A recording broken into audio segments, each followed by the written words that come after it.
what I'm doing in the 3 talks that I have. This is St Teresa's talks on prayer. The next talk will be the underpinnings that are necessary for Teresa's way of life of prayer, which we are all called to. It will be drawn largely from her book, The Way of the Perfection, which is the little book that she wrote for her sisters when she began her reform, one of her more famous books. Tomorrow I'd like to speak about The Interior Castle, which is her most famous book, in which she talks about how we grow in relationship to God. So the 3 talks have a unity, and I think you'll be able to relate all the things that are to be said. This morning I have an hour. I don't like to speak for an hour straight. I need to take time for the people that are asleep to wake up. So what I'll do, I'll talk about half an hour, and then I'll just give you 2 minutes to talk among yourselves, and I'll finish just under the hour again to let you just have a few minutes to talk about yourselves. Speakers like to think that everybody talks about what they said over morning tea, but very often other matters arise over morning tea. So they're the things that I'm going to do. You all have a sheet that's before you, and you'll notice you don't have to follow me on the sheet, but it's there. I'm trying to let Teresa speak for herself. So what I've done, I've taken 10 points. You could do 100 points on Teresa's attitude to prayer, but I've just taken 10 that can give us an insight. So the headings are mine, but the other text is all of Teresa. I won't necessarily read every text, but you will have them, and I like to give them out because when you go home, experience shows you'll forget most of the things unless you have something to remind you. And if you have the texts, you can just read them over and they speak to you themselves apart from what I might add. So let's get underway. I'd like to begin by saying how I came to meet Teresa of Avila. In the early 70s, I was sent overseas by the diocese that I belonged to do some studies. And in my first day in Rome, I decided to do what many people do in their first day in Rome, is to go and visit the Basilica of St Peter's. So I went there, and there were many, many people there, and the Holy Father was there for a celebration. And I asked somebody what the celebration was, and they said that we are declaring St Teresa of Avila a doctor of the Church. And a doctor of the Church is not like getting a doctorate degree. It's a title that's been given to approximately 30 great people in our tradition. If you mention many of the great saints who have contributed significantly in the area of theology, their greatness has been acknowledged by the title of Doctor of the Church. So on that day, St Teresa and Catherine of Siena as well were being declared the first women to be the doctors of the Church. If you read somebody like Augustine, his books are volumes that would take up this much space. Teresa has written much less. Teresa hasn't really written treatises on the Trinity or on Christ. What she's written about, in a sense, is herself.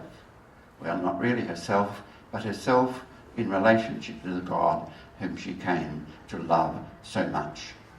And what she describes in her writings about her love for God is so important in the Church that she was called to be a member of that very, very select group to be a doctor of the Church. So what we're looking into is something that the Church has recognised at the highest degree. And the Church recognises it not because she's describing something that we can all look at and say, wouldn't it be wonderful to be like that? No, the Church acknowledges it because it's the way that we are all to travel. Recently I was doing some work on the autobiography of St. Augustine, the Confessions. And one of the authors said it's not really an autobiography, it's an omniography. In other words, it's the life of every person. And when we look at Teresa, that's the life, the spiritual journey of every person. And whatever I have to say to you about her, and whatever she says to you herself in those quotations is something that is meant for people like ourselves. And that's why the very first point that I am making there is that this is the life of prayer is for all. Father Greg yesterday told us some of the details of her life. What we have in her writings is not only the details of her life, but the contents of her heart. And as St Augustine says, I am what I am in my heart. And so we have a privileged opportunity to look at St Teresa and see what was in her heart. And it was a heart that was completely dedicated to God. She says there in point number 1, remember the Lord invites us all. I think it's true to say that in the past, the Church often seemed to suggest that the clergy and the religious were the ones who were invited to the depths of love of Jesus. But the Vatican Council clearly made the point that it is for all. And we'll see as we go through, the teaching is clear that whatever role you're called to play, you can travel the whole journey in that role. You just need to follow the path that she outlines. So remember, the Lord invites us all. And we should believe him because he is truth himself. She makes a good point when she says, he said, I will give you to drink. And then she says, he didn't say, come all of you, for after all, you will lose nothing in coming, and I will give drink to those whom I think fit for it. No, he didn't say that. He said, I will give you to drink. So we begin by acknowledging that whatever we're going to talk about today is for each one of us. And we need to appropriate it and put it into our life. He said, all were to come. She puts a proviso in there, unless they cannot keep to the path. She makes the point that it's the road of prayer, the path of prayer, the way of prayer, that we do need to persevere in it, but we are all invited and we are all given the grace. We just have to be open and be ready to respond to that grace. The second point there emphasises that prayer is a way of life. She says, I should like to be able to explain the nature of this holy companionship with our great companion. So the life of prayer is a companionship. I'd like to suggest we need to use the word prayer with a capital and prayer with a small letter. Prayer with a capital talks about the relationship of prayer. Prayer with a small p talks about the acts of prayer that help to build up that relationship. I do think at times we put too much emphasis on the acts and not enough on the relationship. If I could use the example of marriage, we use the word, a marriage is a relationship of love. But there are also acts of love within it that are important expressions of the relationship and which build the relationship. But the important thing is the relationship. And the acts are important, but overall it's the relationship that we need to build. And that's what Teresa is talking about. She's talking about her relationship to Jesus. It's a love affair. And a love affair is really a way of life. And it's the relationship that gives meaning to the acts that we do. She says there at the end in the last quote in point 2, I will end by saying that we must not build towers without foundation, and that the Lord does not look so much at the magnitude of anything we do as the love with which we do it.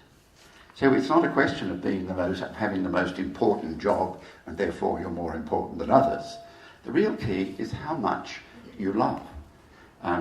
Often the priests there on the altar, and we look to the clergy and we think, well, we expect them to be holy. But I think all priests would acknowledge that there are many more holy people in the congregation than there are on the sanctuary. So it's what we are in our heart that is important. And the least thing done with great love can be far better than the most important thing that is done with less love. So it's a way of life, it's a way of love, and of course that's a challenge and we need to be ready to meet the challenge. The third point there is really a very significant point. The Lord is within. Her famous saying there is, remember how important it is for you to have understood this, that the Lord is within us and that we should be there with him. She has Augustine in mind, she says, when she writes that. As Augustine searched everywhere for God, and finally he found God, and he has those beautiful words, late have I loved you, O beauty at once so ancient and so new, late have I loved you, you were within, and I was in the world outside myself. In other words, he had to learn to be within. And the journey to God actually comes to a stage where we have to go within, because it's the love within that we are to develop. When we talk about the interior castle tomorrow, the interior castle really isn't about the whole journey to God. It's about that part of the journey to God where we begin to turn within. And that's the time when we are beginning to mature in our faith. She talks about prayer as the interior life. It's the same thing. Prayer is not just a saying of things or a doing of things. It's an interior life with the Lord. And it's something that we need to be able to put into practice. We can live the externals. You can have people that go to Mass every Sunday, but there may not be much in their heart. They're not bad people, but they're not great faith people. They haven't matured in their faith.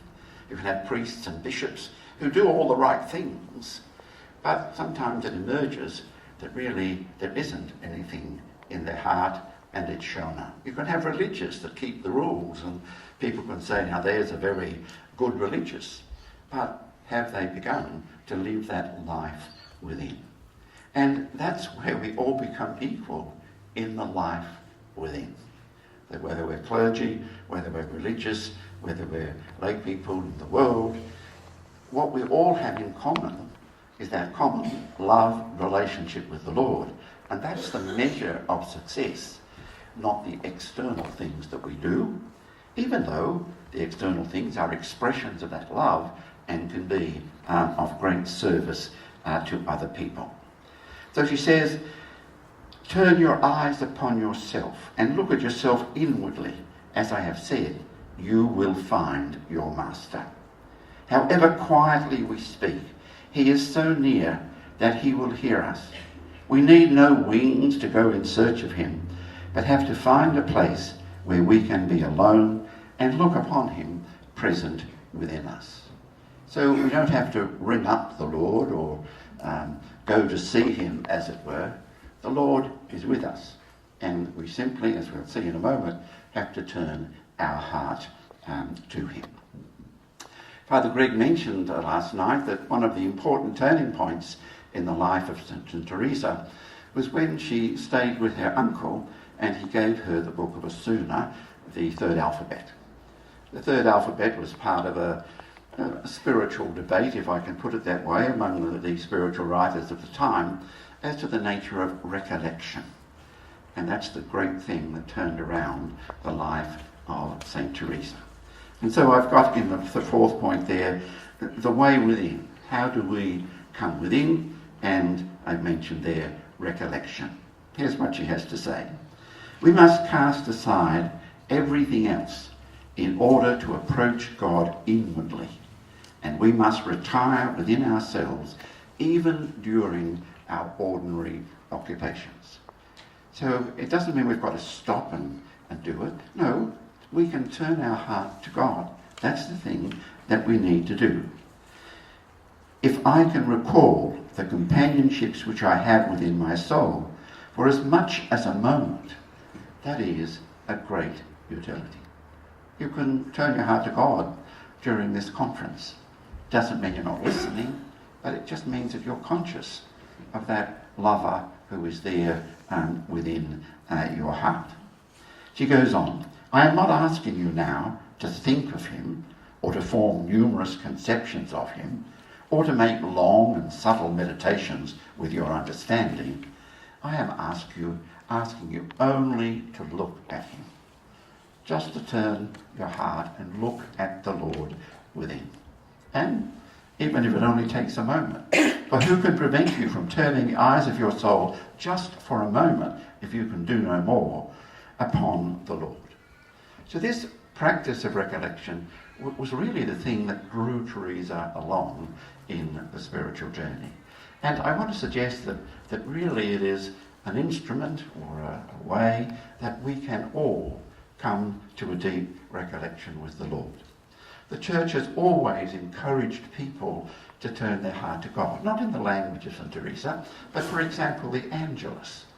What was the Angelus? It wasn't just the Hail Mary and the words. It was stopping what you were doing and turning your heart to God. Only took a few minutes. Prayers before and after meals. Right? There was a time when you stopped and turned your heart to God. The morning offering. All of these things are ways of achieving what Teresa is talking about here, of turning our heart to God. And as I said earlier, it's the relationship that is the important thing, not the prayers. These little prayers are means, but it's building up the relationship that is the particular thing. There is so much in our life that can be reclaimed if we do this. An important time in my life was when I read an article by a psychologist.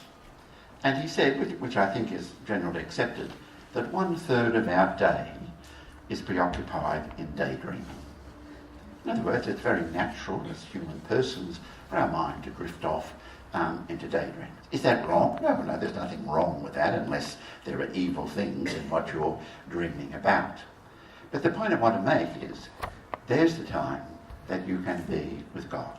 People say, oh, I'm so busy, how can I fit something else in? Well, there's 1/3 of your day that you could dismiss and take up and be with God. And I remember when I came to realise that the reclaiming of that time, it's not that what I was doing was wrong, but it was taking up time where I could be with the Lord. And I often encourage people when they're conscious of their daydreaming just to say the Lord's Prayer, because it reminds them that it's a time. It doesn't mean that they then go on to have ecstasies or anything like that, but it's reclaiming that important time. And that's what the way of recollection is about, to be able to do that. Perhaps the great love of my life was a man named John Cassian. That sounds wrong saying he was the love of my life, but he was a great person. He was never a saint because he's associated with a rather questionable opinion in the history. But he was one of the great spiritual writers. You've probably heard of the Rule of St Benedict. Well, in the last chapter of the Rule of St Benedict, he says, if you want to know more about these things in the rule, read John Cassian. So he was a great spiritual writer. And he said that in his time, the monks in the 4th century, their way of praying all the time was to use a simple verse in Scripture. O God, come to my assistance. O Lord, make haste to help me. So if they found they weren't thinking about God, they just said, O God, come to my assistance, and Lord, make haste to help me. It was like a little bridge. He points out that sometimes when we're distracted, we think, now, well, how will I get back to being with God? Will I say the Hail Mary, or will I say the Our Father? So we're distracted again. But if we have a regular little maxim that we can use that brings us back to God. Now, this is all the practice of recollection. And it's something that we can do. We don't have to use the words of Cassian or anybody else. But the practice is the important thing of turning our hearts so that we can move and be with the Lord. Let me just do one more point before we have a little break. And the next point is that the life of prayer is a life of virtue. I repeat that if you have this in view, and she's talking about being the least and being the slave of God, you must not build upon foundations of prayer and contemplation alone. For unless you strive after the virtues and practice them, you will never grow up to be more than dwarfs. A couple of points there. She uses the word contemplation. Now, contemplation is used today in a great variety of ways. I don't want to go into that. I just want to say that for Teresa, contemplation is something that God can give. What do we do to get it? Nothing. We can't get it. It's only God who gives it. Right? So when she's talking about contemplation, she's talking about a gift that can come from God, that God gives to whoever God wills to give it. So we'll talk about that a little more later. The man John Cassian I mentioned earlier has a wonderful image of the arch. And if you look at an arch, the way they used to build them in the past, you had the sides of the arch, but the sides wouldn't stay out there by themselves, they'd just fall down. You needed the keystone. And it was the keystone at the top that kept the arch in place. And he said the keystone is prayer. There's no doubt that prayer is the great thing. And he makes the point that the keystone will not stay up there by itself. It needs the sides of the arch. So that the way to God is not just by prayer. It needs sides of the arch, which is the practice of the virtues. So when Teresa says here, don't just build it on prayer alone, you've got to have the virtues. She's simply articulating something that really has been in our tradition for a long time. And I think it can be a mistake in our going to God that we focus exclusively on prayer. And I think that the reason many people don't come to a deeper relationship with God is that they don't work to transform their life. And we'll see in our next talk that Teresa fills out that point. What I'm saying here is that she's just actually making the point. That without the virtues, we're going to end up like dwarves. If I can just give a quote, which you don't have on your sheet. She says, for tears, and she's talking about the fact that sometimes we are moved to tears in our relationship as we reflect on how inadequate we have been in responding to God.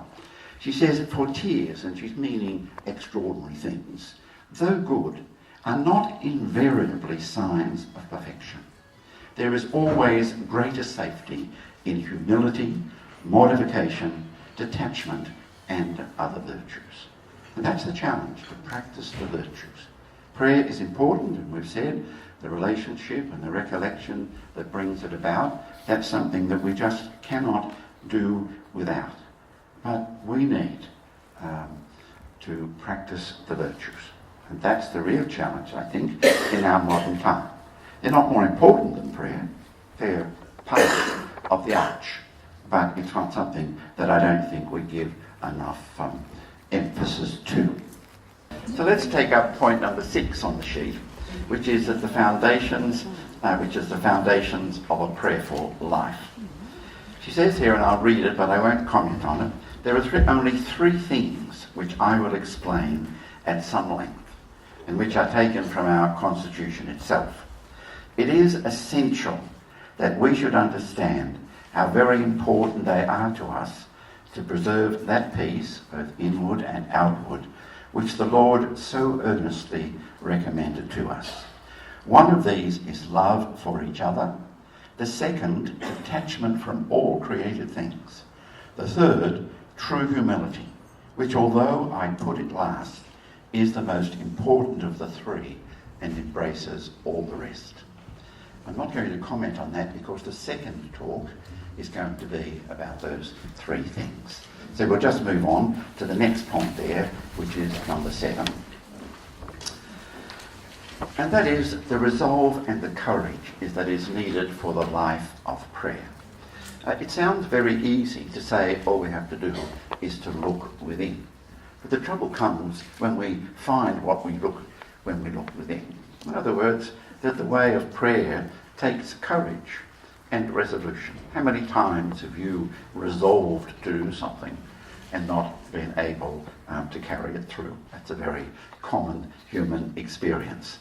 So she's saying, as I say, it is important, all important indeed, that they should begin well by making an earnest and most determined resolve, not to halt until they reach their goal. So we've got to make a choice. I think that we are the kind of companions of Jesus that we choose to be. The invitation from the Lord is the one of deep intimacy. The grace is given to pursue that deep intimacy. But we have to make the choice. And it's not a choice that's going to drive you into the convent or divorce your spouse and do spiritual things. No. It's a choice that's made in the heart, that within the framework of your life, you will go all the way to God. And of course, that's not easy. And this is to be done whatever may come, whatever may happen to them, however hard they may have to labour, whoever may complain of them, whether they reach their goal or die on the road, or have no heart to confront the trials which they meet, whether the very world dissolves around. In other words, that's the courage that it takes. I think most people in life have to face great trials at times. Maybe the death of children or parents and other great things that can happen in our life. And people do face them with great courage and do what has to be done to fulfill their responsibilities to others and to fulfill their own life. And what I think Teresa is saying, that we've got to have that sort of courage. She talks about strong men. People sometimes say, why doesn't she talk about strong women? Well, it was the men in those days that went out, the knights that went out and did the great things. It was associated with men that they would do the things that were outstanding. Well, she's saying to her sisters, you be outstanding. But she's using the imagery of her time to show what that actually means. Take my advice and do not tarry on the way, but strive like strong men until you die in the attempt. For you are here for nothing else than to strive. There's no stopping places on the journey to God. John Cassian used to say that it's like rowing up the river against the current. As long as you row, you make progress. The minute you stop rowing, the current just takes you back. And she'll say that herself here in one of the other quotes, that you've got to make sure you keep going, otherwise you go back. And to stop, there's no stopping. Stopping is going back. So we need to strive, and that's what she said. That's what we're here to do, to actually strive. There's a wonderful image from a man named de Tourville, a spiritual writer, where he says that Christian perfection is like going along an overgrown path. You go along and the branches come back and hit you in the face, and after a while you're not sure how far you've gone, you're not sure how far you've got to go, not exactly sure where you are, but you want to go on. And it's that wanting to go on that Teresa is pointing to here. That things may seem very difficult, it may not be clear what's ahead, but it's the wanting to go on that is the important thing. The next point there, that the goal of life, the goal of the life of prayer is service. And this is very important. Father Greg made the point last night, and it's essential to her spirituality, and it's her great gift to the spiritualities that came after her, that the life of contemplation is a life of action. She says, for if the soul is so much with him as it is right it should be, it will very seldom think of itself. The big difficulty, the big struggle in our journey to God is selfishness. And I think that's the thing that we need to recognise. The temptation to Adam and Eve in the garden was, you will be like God. You'll be independent. You won't have to sort of listen to this God that said don't eat of this tree. You will be able to do it yourself. And the struggle is a journey from selfishness to selflessness. We'll take that up again in our next talk. This, my daughters, is the aim of prayer. This is the purpose of the spiritual marriage, the very climax that she is going to reach, of which are born good works and good works alone. That the purpose of life, as we have it in this life, is not union with God. The purpose of life is service.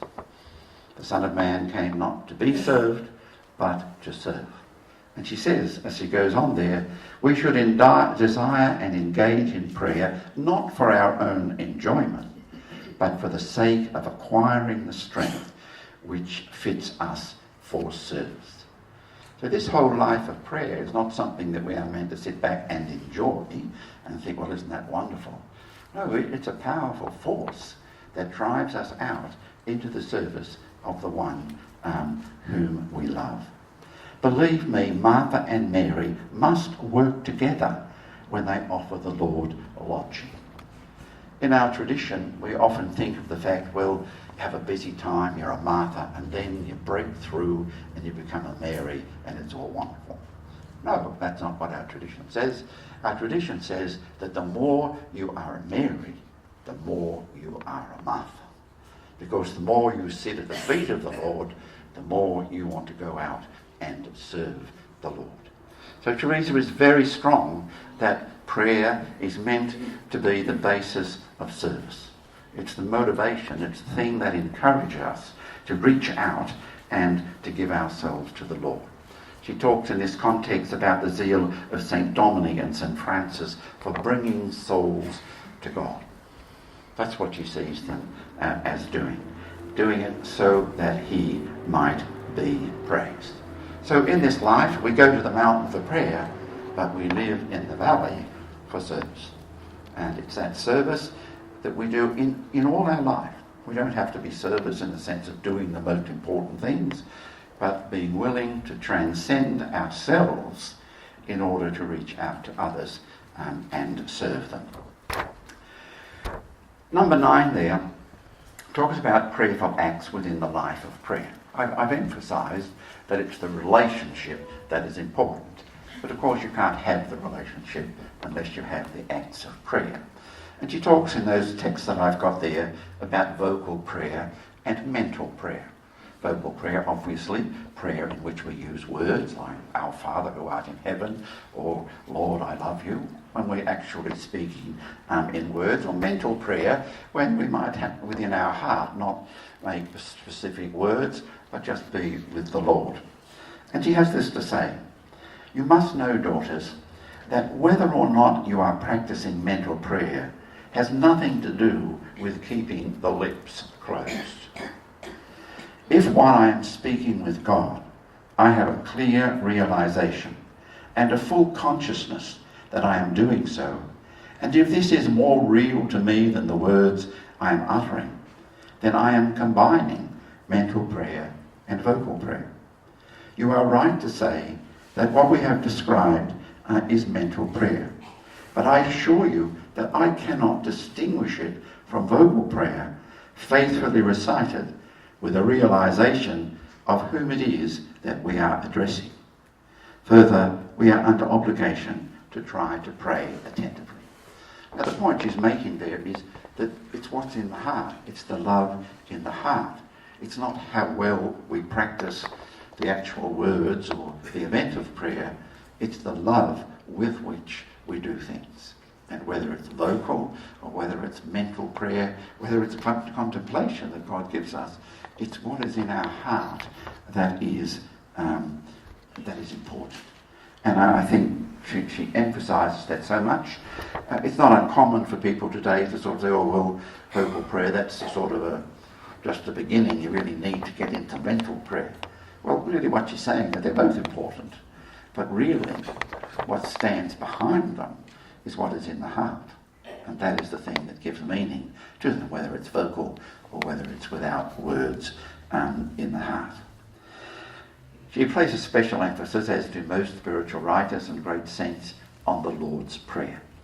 And I think we should make use of the Lord's Prayer. I mentioned earlier that I often recommend that when people are conscious that they're daydreaming, that they say the Lord's Prayer. One of the interesting people of the last century was a French lady named Simone Weil, and she never came to be a Catholic, and yet she had a great love for Jesus. And she said that she used to sometimes in the morning say the Lord's Prayer, but she would keep saying it until she said it reverently, until she was able to concentrate on the words that were being said. And sometimes that would take a long time. We can get distracted just in a short prayer like the Lord's Prayer. And for Teresa, it's important. In its few words are enshrined all contemplation and perfection. so that if we study it, no other book seems necessary. If you are to recite the Lord's Prayer well, one thing is needful. You must not leave the side of the Master who has taught it to you. And of course, going back to the fact that the Lord is within, really the Lord whose words you are using is the Lord who is with you. So that consciousness in the heart of the Lord is the thing that gives meaning when we speak the words that the Lord gave us himself. I must tell you that while you are repeating the Pater Noster, the Lord's Prayer, or some other vocal prayer, it is quite possible for the Lord to grant you perfect contemplation. In other words, you don't have to have grown to a great state of interior prayer to God to grant you contemplation. This is a gift that God can give when and where and to whom God wills. And she's saying that in that recitation of the Lord's Prayer, this is a heart that is open, and God can take the opportunity of actually conferring the great gift of contemplation on this particular soul. So the acts are important. John Cassian that I mentioned, he says a good workman looks after his tools. In other words, we've got to make sure that they can do the job. And we need to have those acts of prayer that lead us to and deepen the relationship, the companionship that we have with the Lord. And the last point there is the power of the life of prayer. Father Greg made the point very well last night that Teresa lived at the time of the Reformation, at the very core of the Reformation times when things were at their most intense. And she says that she wanted to do something, but what could she do? So she says, I determined to do the little that was in me, namely, to follow the evangelical counsels as perfect as I could, and to see that these few nuns who are here should do the same, confiding in the great goodness of God, who never fails to help those who resolve to forsake everything for his sake. So she saw her life as a life that was able to influence the world, the church, which she wanted to serve. And she goes on to say, to give the Lord, she's talking about her sisters, to give the Lord some pleasure by busying ourselves in prayer for those who are defenders of the church and for the preachers and the learned men who defend her. This is your vocation. This must be your business. These must be your desires. These your tears. These your petitions. In other words, the life of prayer of this little community was a powerhouse for the church, so that the church might be influenced by their intercession with the Lord. I think sometimes we forget that we live within a divine milieu, but God is all around us, and the power of God is present in every situation, and that the church recognises that this power is something that can help the church. I always was grateful that in the Mass the people prayed for the bishop, the Pope and the bishop. I'm sure you brush over it at times, but really that's a very important prayer, because they are the people who have responsibility for taking us to God.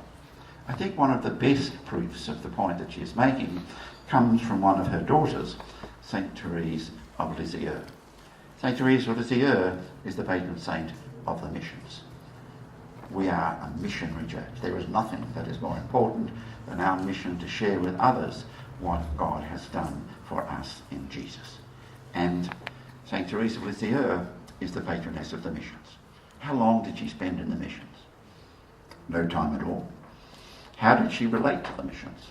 She related through prayer. She wrote less than St Teresa wrote, but she is a doctor of the church as well. So the power of prayer is being recommended by the church. And people like Teresa and the other saints, but we're talking about Teresa and St Teresa of Lisieux, these are the people who really are able to change the church, who are able to challenge the people in the church who are in leadership, challenge them to transform their lives so that they might lead out of a heart that is filled with love and then they will be able to achieve the effects of their ministry that they are meant to achieve. So it's not just an optional extra. This is real power, the power of prayer. We often ask each other to pray for me, and we say it quite easily, and we often say, oh, well, I'll do that. But do we do it as consciously and with the recognition that it's such an important thing? Now, those 10 points don't necessarily capture everything about Teresa on prayer, but I do think they capture some very important essentials about teaching on prayer. And as she said at the beginning, it's for us all. This is not just for enclosed religious, it's not just for clergy, it's for anybody that wants to imitate that love of the Lord that we find in the writings of Teresa.